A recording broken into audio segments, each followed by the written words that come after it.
Assalomu alaykum aka. Xudo xolasa hozir Toshkent viloyati geofizik-damiz. Uyimizni qala oppoq qilib travertenlar tortib qo'ydik. Montovkalarni. Bu eski holati. Bu tarafimizda mana shunday chiroyli qilib terma travertenlardan qilib beryapmiz.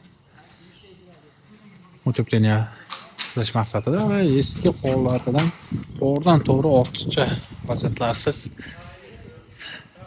ta'mirlash uchun. Panellarimizni ham chiroyli oppoq bo'lib chiqyapti. Biz qolgan qismlarni to'liq jiddiy travertendan qilib beryapmiz.